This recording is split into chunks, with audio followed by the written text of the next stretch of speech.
हाय दोस्तों, आज की वीडियो में हम जिस डिसीज़ के बारे में बात करेंगे उसे कहते हैं hole in the head disease.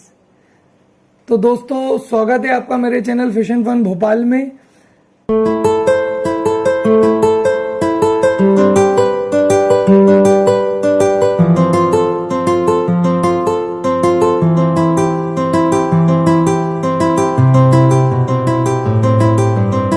आज हम एक और डिसीज से रिलेटेड वीडियो लेके आए हैं। हमारा जो फिश डिसीज से रिलेटेड वीडियोस हम बना रहे हैं उस सीरीज का ये हमारा चौथा वीडियो है।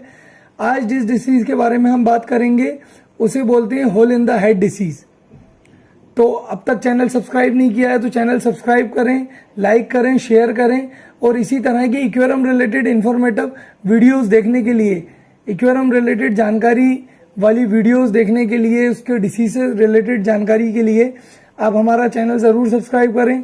जो हॉबी में नए लोग हैं उन्हें शेयर करें ताकि उनकी भी जानकारी में इजाफा हो, उन्हें पता चले कि किस किस कारण से फिशेस मरती हैं, क्या क्या डिसीज़ होते हैं और उन डिसीज़ के क्या क्या ट्रीटमेंट्स होते हैं। तो चलिए शुरू करते हैं।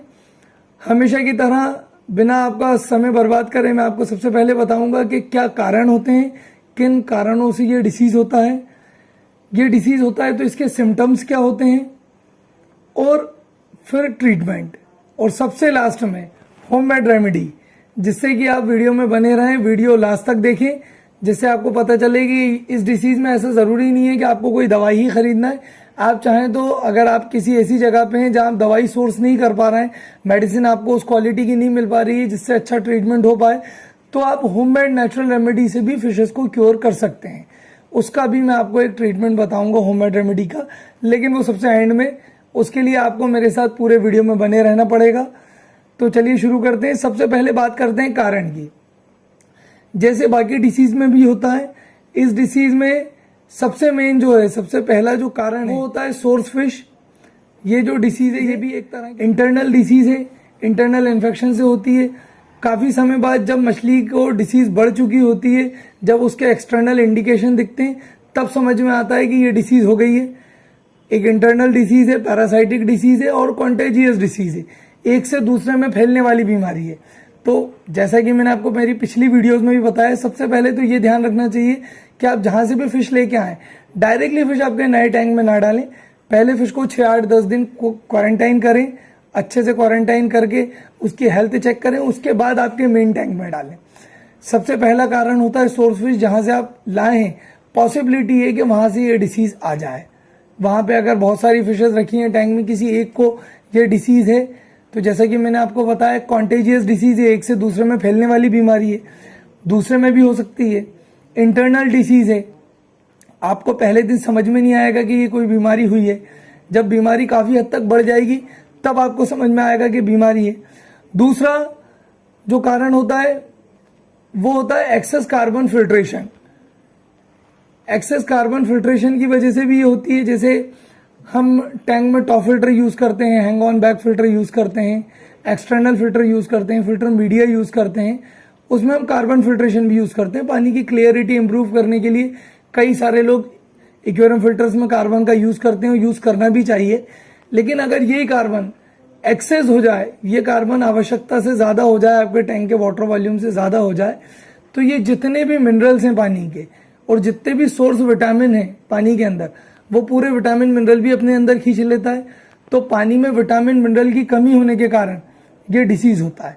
तो इस बात का ध्यान रखें कि एक्सेस कार्बन फिल्ट्रेशन नहीं होना चाहिए। अगर एक्सेस कार्बन फिल्ट्रेशन होगा तो आपके पानी में विटामिन और मिनरल की कमी होगी, उस कारण से भी विटामिन मिनरल की कमी होगी, तो उस कारण से भी ये डिसीज होता है। तीसरा एक और प्रमुख कारण, जिसे मेन रीजन बोल सकते हैं, वो होता है, हमेशा की तरह मैंने आपको दूसरी वीडियोस में भी बताया, सोर्स फूड। फूड का जानवर की हेल्थ में एक बहुत ही इंपॉर्टेंट रोल होता है।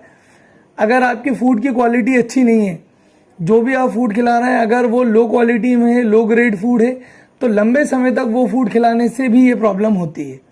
तो इस बात का भी ध्यान रखें, फूड क्वालिटी हमेशा अच्छी इस्तेमाल करें, जिससे अगर आप फूड क्वालिटी हमेशा इस्तेमाल करेंगे तो पॉसिबिलिटी है ये डिसीज आपकी मछलियों में कभी आए नहीं। अभी तक हमने बात करी रीजंस की, कारण की, किस कारणों से ये डिसीज होता है। सोर्स फिश से होता है, एक्सेस कार्बन फिल्ट्रेशन से होता है, पानी में विटामिन और मिनरल्स की कमी हो जाती है उस कारण, और लो क्वालिटी के फूड की वजह से होता है। अब हम बात करते हैं सिम्टम्स की, कि एक बार अगर आपकी फिश को ये डिसीज हो गया तो उसमें क्या सिम्टम्स दिखेंगे। तो सबसे पहले तो प्राइमरी स्टेज पे तो कुछ सिम्टम्स दिखेंगे ही नहीं, क्योंकि एक इंटरनल डिसीज है।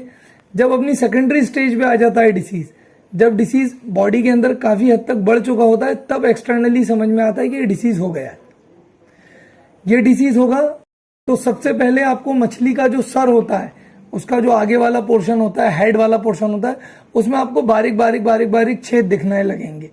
तो ये छेद दिखना इस डिसीज की प्राइमरी कंडीशन होती है। अगर आपको एक्सटर्नली छेद दिखने लगे तो आप समझ जाएं आपकी मछली में hole in the head disease हुआ है, और उसको ट्रीट करें।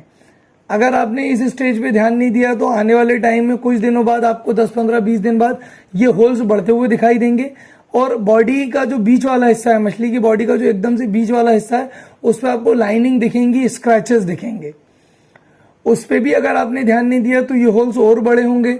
इन होल में फंगल लगेगा, फंगस लगेगा, दूसरे बैक्टीरियल इन्फेक्शन होंगे, मछली की खाल निकलने लगेगी, मछली की बॉडी में जो खाल निकलेगी उसके नीचे का जो मांस है उसमें फंगस लगने लगेगा। ये सबसे लास्ट कंडीशन वाले सिम्टम्स हैं। अगर इस कंडीशन तक मछली पहुंच गई है तो फिर उसका बचना थोड़ा मुश्किल हो जाता है। कोशिश करें कि जब आपको हेड पे होल दिखने लगे, हेड में छेद दिखने लगे, तभी आप इसका ट्रीटमेंट चालू कर दें। तो इसके जो मेन सिम्टम्स हैं वो ये है कि सर पे छेद दिखना, बॉडी में स्क्रैच दिखना, बॉडी के अंदर घाव दिखना, उसकी स्किन निकलना, उसके छेदों को बड़ा होना, जो उसके होल सर पे बड़े हुए हैं उसमें फंगस लगना, इन्फेक्शन दिखना, और जो बॉडी पे से खाल निकली है उस खाल पे भी फंगस लगना और इन्फेक्शन दिखना। ये तो हो गई बात जो कारण होते हैं, रीजंस और सिम्टम्स की। अब हम बात करते हैं ट्रीटमेंट की। तो ट्रीटमेंट में जैसा कि बाकी सब डिसीज में होता है, इसमें भी आपको सबसे पहले, अगर आपने देख लिया कि आपकी मछली बीमार है, तो आपको सबसे पहले उसे हॉस्पिटल टैंक में शिफ्ट करना है। हॉस्पिटल टैंक में जो मैंडेटरी चीज़ें होती हैं, जैसे कि मैंने अपनी बाकी सब वीडियोस में भी बता रखा है, जो मैंडेटरी चीज़ें होती हैं एक हॉस्पिटल टैंक में, वाटर वॉल्यूम के अकॉर्डिंग हीटर, वाटर वॉल्यूम के अकॉर्डिंग एक छोटा फिल्टर, एक एयर बबल, और इक्वेरियम का ही पानी आप उसमें फर्स्ट अटेम्प्ट पे, पहली बार में आप इक्वेरियम का ही पानी उसमें यूज़ करें। 50% इक्वेरियम का पानी यूज़ करें, 50% नया फ्रेश पानी यूज़ करें। आपने उस मछली को सेपरेट कर लेना है। सेपरेट करके हीटर आपको 29-30 डिग्री पे सेट करके चालू करना है। फिल्टर लगाना है, एयर बबल लगाना है, डेली 25% वाटर चेंज करना है। और इसमें होने वाली जो मेडिसिन है, इसमें यूज़ होने वाली जो मेडिसिन है इस डिसीज में, मैं आपको वो भी बता देता हूँ। जैसा कि मेडिसिन की बॉटल पे लिखा हो उस तरह की मेडिसिन यूज़ करना है, और वैसे इंडिकेशंस जैसे बॉटल पे लिखे हो उस तरह से यूज़ करना है। मेडिसिन के थ्रू क्योर होने में इस मछली को 15 से 20 दिन का समय लगता है, जबकि अगर आप होम रेमेडी से इसे क्योर करते हैं तो लगभग 1 से 1.5 महीना लगता है। तो अब हम बात करते हैं ट्रीटमेंट की। आपने मछली को सेपरेट कर दिया, उसका आपने हॉस्पिटल टैंक पूरा व्यवस्थित कर लिया। अब इसमें जो मेडिसिन यूज़ होंगी वो यूज़ होगी, एक तो नीका की जनरल प्लस जनरल एड, पैरागार्ड आप यूज़ कर सकते हैं। काफ़ी सारी दूसरी डिसीजेज में भी पैरागार्ड यूज़ हो सकता है। कानाप्लेक्स यूज़ करें, सी कैम का कानाप्लेक्स, सी कैम का जो म्यूटाप्लेक्स आता है, मेट्रोप्लेक्स आता है, वो भी यूज़ कर सकते हैं। नॉर्मल मेट्रोजेल भी यूज़ कर सकते हैं, लेकिन मेट्रोजेल का ट्रीटमेंट रिकमेंडेड नहीं होता। बेस्ट रहेगा आप कानाप्लेक्स यूज़ करें, मेट्रोप्लेक्स, एपीआई का जनरल क्योर यूज़ करें। ये सब मेडिसिन बेस्ट हैं। जैसा मेडिसिन पे इंडिकेशन हो उस तरह से यूज़ करें। समय मैंने आपको बता ही दिया कि ट्रीट आप करेंगे तो कितना समय लगेगा मछलियों को क्योर होने में। अब सबसे लास्ट में, जिसके लिए ये काफ़ी सारे लोगों ने ये वीडियो लास्ट तक देखी होगी, एक होममेड रेमेडी के लिए। होममेड रेमेडी ये है कि एक तो सबसे पहले आप उसका फिश फूड शिफ्ट करें, बहुत अच्छी क्वालिटी के फिश फूड पे लेके आएँ हॉस्पिटल टैंक में शिफ्ट करने के बाद।